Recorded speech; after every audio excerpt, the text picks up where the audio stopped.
going on, YouTube? How are you guys doing today? It's been a while since I put a commentary out there, and there's pretty much a reason for that, but I'll get into that in another video. But what I got going on here is some Tom Clancy Ghost Recon Future Soldier, and what I'm covering in this video is all of the customization on all the weapons that are in it for your enjoyment. Maybe you can decide if you want to play this game or not. Hey, if you do, throw me a friend's request, because this game is definitely very friend intensive. Team play, what I mean by that. Alright, let's go ahead and get this started. I'm starting out with the classes here. As you can see on the left side here, Team Ghost and Team Bodark. There's actually two different nations, if you will. The western side as well as the eastern side, the Russians and such. And each one is divided into three different classes: the rifleman, the engineer, and the scout, as you can see right here. The customization for each of the individual soldiers is relatively limited, which is not really that awesome. But I want to show you guys real quick what I'm talking about. See here, you have different pieces of headgear you can put on. Some of these are still locked for me, but things like that. And then you can click on the headgear that you want, and you can change the color to that headgear. That's pretty much the limit to the customization of the individual soldiers. Now let's go ahead and talk about weapons for the western side, Team Ghost. All right, primary weapons for the rifle individuals. You have, starting out with the ACR produced in the United States, moving right on to the MK14, which we all know so well from Modern Warfare 3. Got the MK48, which is actually a US and Belgian design by FN Hersel. The F117, which is made by Germany, Heckler and Koch. The TAR-21, we all remember that one from Modern Warfare 2. The Stoner 96 from Black Ops. The M60, which has pretty much been in every single COD game. I'm sorry if I'm referring this to COD, because most of my subscribers are from COD. And then the LSAT, which actually has not been produced, or it is in production and testing right now. It has not been put out, but it is a combined design between the United States and Germany. All right. So that covers the primary weapons for Team Ghost, for the riflemen. All right. For the secondaries, we have the 45 stun gun, which is basically exactly what it is. You go up to somebody and stun them.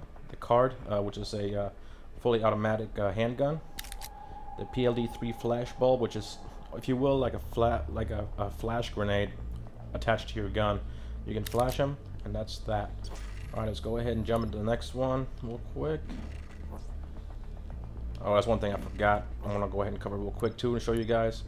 As far as, I'm just going to cover this one time right here. You have for the grenades, you have the frag grenade, the smoke grenade, and the EMP, as well as the incendiary. People step into that area. You know, self-explanatory how the incendiary works.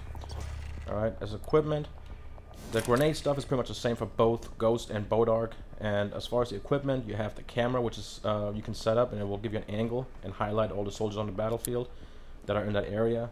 The ammo box, as a rifleman, you can supply you yourself as well as the friendlies. The medical kit, self-explanatory. You can heal yourself and your friends on the battlefield. And that's that for the rifleman. Okay. One thing I also like to mention here is that some of the stuff is locked, and there might be more stuff coming with the downloads. Like on Tuesday, come next week here, there's supposed to be another download. Okay. Let's go ahead and jump into the engineer. Same concept with the customization for the engineers.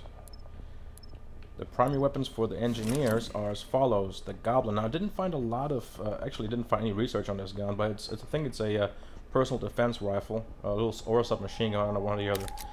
The M12 assault rifle, the M1014, and this one is actually Italian. We remember this one from Modern Warfare 2. The L22A2, which is a UK designed weapon. It has a lot of similarities to the Enfield, if you remember that from Black Ops. The PDR-C, a personal defense rifle. Not a lot of research on this either, but it's from the United States. Similar to the P90, I suppose. The M59 590A1, which is a shotgun, and it is United States, made by Mossberg, I do believe. All right. Now the secondaries for the engineer are as follows: the 45 again, of course, the stun gun, the card, the flash bulb, we already covered, and there's also the grenade launchers. You know, you have different versions of the grenade launcher. You have the explosive round grenade launchers, EMP rounds, and smoke. Grenades are, I think grenades are similar. No, you also have a sensor grenade, which is similar to like the camera, but you throw it and it will highlight all your enemies in the area. You have a decoy, which is similar to what we've seen in Modern Warfare 2 or Black Ops 1 and 2. A smoke grenade and an EMP grenade. As far as your equipment is concerned, alright, you have your camera, which I already covered in that. You have your jammer, which we all remember from pretty much any COD series, the last 2 or 3. A UAV, which you can control personally, and as you go around flying around, you can highlight your targets, and so your friendly team members can see where the enemy's at. A field computer, which is it's used for when you play like domination type matches. You can actually capture something faster. All right, your sentry gun, which is pretty self-explanatory. All right, and then I think that was a counter UAV. Yep, this is the counter UAV. Which you can use this, like if somebody else is flying around, they got something up, like a camera or whatever, this thing goes up and it jams it or destroys it or whatever. I have not got a chance to use this yet, so not too much detail on that. Alright. Okay, so that covers the engineer for the ghost side. Let's talk scout. Alright, this is where you're predominantly your sniper class right here. Alright, let's talk loadout. There we go.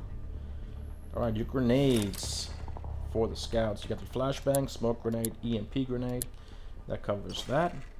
Your equipment for the scout is the camera, which we already talked about. We actually have claymores for the scout.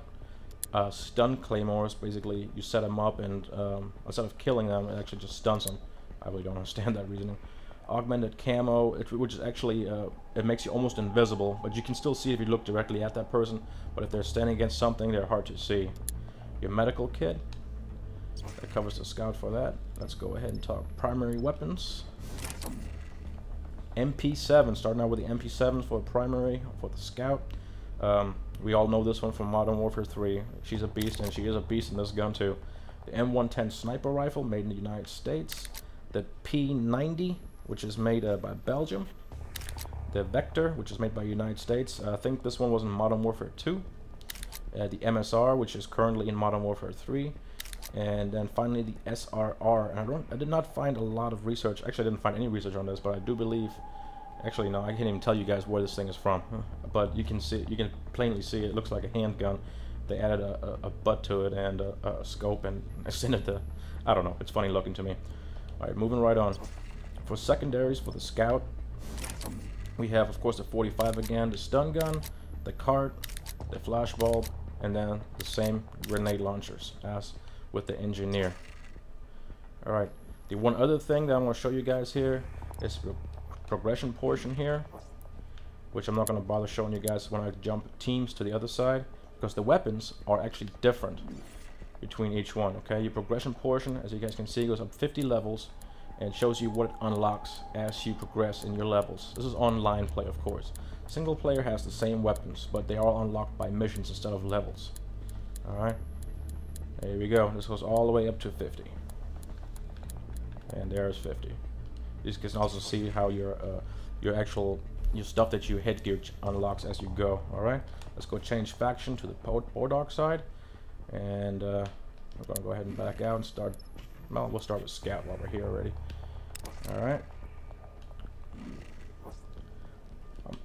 Primary weapons. Alright, starting out with the PP2000. Remember this from Modern Warfare 2. You got the PSL-54C. Not a lot of research on this. Hold on, I just switched this accidentally. Sorry about that. PSL-54C is actually a Romanian sniper rifle. Didn't get a lot of information on it, but that's where it was designed. The Scorpion. This is actually, if you think about without the butt, this is actually the Scorpion right here, which was we all know from Modern Warfare 3. You got the PB19. What does that look like? It's got the helical coil on the bottom. The PB, I can't remember. It's Modern Warfare 3. We all love this gun. I can't remember what the name is. The KSVK, which is actually a Russian. It's an anti-material rifle, almost like a battle rifle, if you will. This thing's got a hell of a kick, a punch to it. I haven't got a chance to use it though. Then there's your VSS, which is actually built in the Soviet Union. And I think that was it. Yep, that was it for that. Let's look at the secondaries real quick for the Russian side. The GSH-18 handgun. You got your stun gun again, OTS-33, which is actually a full auto, I think. Your flashbulb once again, and then you have your grenade launchers as before. Different name, same concept. Alright, your grenades, flashbang, smoke, and EMP. Your equipment. I'm only going to cover this once. If it's all the same to you guys, I'm going to cover this only one time. I'm not going to go back in this for the next two, okay? Augmented camo, yep, this is all the same stuff. Alright, so moving right on.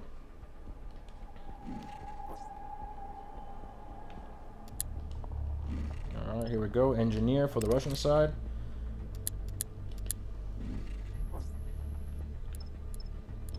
Starting out with the primary weapon, the AKS-74U. We all know this baby from Black Ops, the Sega 12 shotgun. Yeah, this doesn't look like much of a shotgun, but that's actually what it is. And I just coughed, so excuse me for that one. The MTS-255 is actually almost the same concept. Looks like a handgun, really, and it's a sniper rifle. Moving on, the SR3M, and this thing is actually all these weapons I just showed you are Russian except for the 74U that was Soviet Union. And then we got the SA-58 OSW, and I could not find a single thing on this gun, so I have nothing to give you guys. And then there's the RMB-93 shotgun, and this thing is also a Russian shotgun. And back to the start. Alright, the secondaries for the engineers, the GSH-18 handgun, the stun gun, you get the OTS-33, and everything is pretty much the same, so I'm not going to cover that again. Alright, finally we'll get into the rifleman. This is what I played with the most, by the way. I'm going to look at the secondaries here first, and it's going to be the stun. Yep, everything is the same for this as well. And then you have your primary weapons. I'm not going to start out with my gun. I'm going to go ahead and show this one last. Starting out with a PKP. We all remember this one. I think this was in Modern Warfare 2. Yeah, I think so. You got the A91, which is also a Russian assault rifle. Reminds me a lot of the Type 95, really. The AN-94, another light machine gun. The Ultimax MK5. Now this is actually an interesting thing to research, because this gun was actually made in Singapore, from what I understand. Did not get, actually, it looked like it wasn't even designed. You got the Type 95, which, like the A94 that I looked at, looks a lot like it. You know, we all remember the Type 95 from Modern Warfare 3, okay? And you got the RPK, which we all remember from Black Ops. The AK-200, this is the gun, this is one of the guns I'm actually really into right now. It's I don't know how they consider this actually an AR or an assault rifle. I mean, an AR or a light machine gun, but this thing is a beast, alright? And finally, the AK-47. Now, I'm going to go ahead and cover this one thing, which you all been looking forward to. How does the entire customization actually work? Let's go ahead and break this gun apart. Ba-bow, here we go. Alright, so you have different things on the bottom, you guys can see. Let's start out with the small stuff here. Paint, alright? Different kinds of paints you can pick from. Alright, it goes all the way up. Window digital, solid green, blah blah blah. Lots of different stuff to choose from, okay? Alright, your triggers. You have your match trigger, your semi-automatic, your full automatic, and actually there's another one. There's your triple burst, which is not in this particular weapon, but some weapons have also a triple burst option, okay? So this is something I really like, because you can make it whatever you want. Alright. Alright, moving on. Got your magazine types, alright. As you guys can see, I've already upgraded this to a drum magazine, which has 75 rounds in it, okay? You have your armor piercing types, your standard magazines, which you start out with, and your dual magazines for faster reload. Every second time you reload, it reloads immediately, pretty much. Alright. Now, also one thing to add on, the magazines are different for like sniper rifles. You have like 5 different options, okay? Under barrel, this will change how your weapon kicks. You have your bipod, okay? You can actually change by doing alternate fire, by putting your controller, clicking your controller up, and then you can actually lay on the ground, and you have absolutely no kick when you use this. The same with the bipod itself. As you guys can see, also there's attachment credit. You see on the little lock on the bottom, and I will get back to that here in just a second, how that works. And you have your grenade launchers, the 3 different types, and your underbelly shotgun, your stun gun, just a regular rail cover, doesn't do anything at all. Your foregrip, and then back to what I had here. The gas system. This is what determines basically your range of your gun. well, your range, well, not as much your range, but actually your kick. You can undergas it, which gives it less kick, but also less rate of fire. You can just standard, which has a bit of both. And then you overgas, or you can overgas it by increasing its rate of fire, but you have a lot of kick. All right. Your side rail, what can you carry? On this particular one, there's only one thing really, which is your original rail cover, as well as your aiming laser. Now you also have things like heartbeat sensors you can attach to it, like a bunch of other, like 2 or 3 other things that you can do to it. This particular gun doesn't have that option, so I'm just going to show you guys that real quick. All right, the barrel. This is where it decides your range right here. You have a long barrel for longer range, but it reduces your maneuverability. Okay. You have your short barrel, which is actually increases your maneuverability but reduces your range, and then your standard barrel, which gives you a little bit of both. Your muzzle, the compensator, you have your flash hider, which is exactly what it means, and you have suppressor, and then it's your standard, of course, you know, and stuff like that. So usually there's about 4 different options for you to choose from. All right.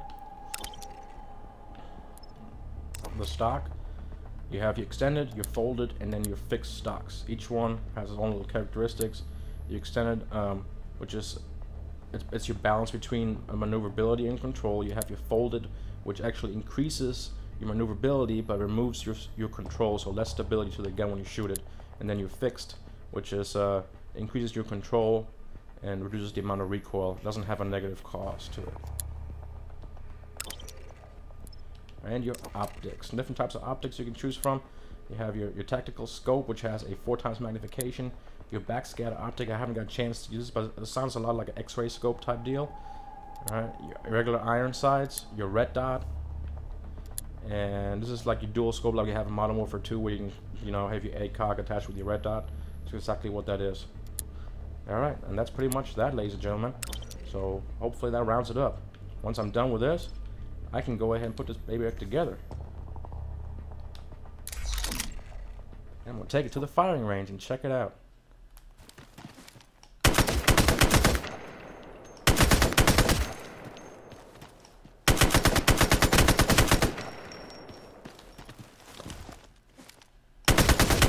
See a difference in the kick when I lay down?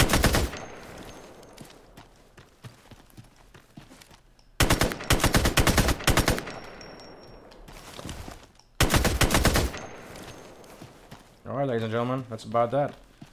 Hope you guys have a great day, and I will talk to you all later.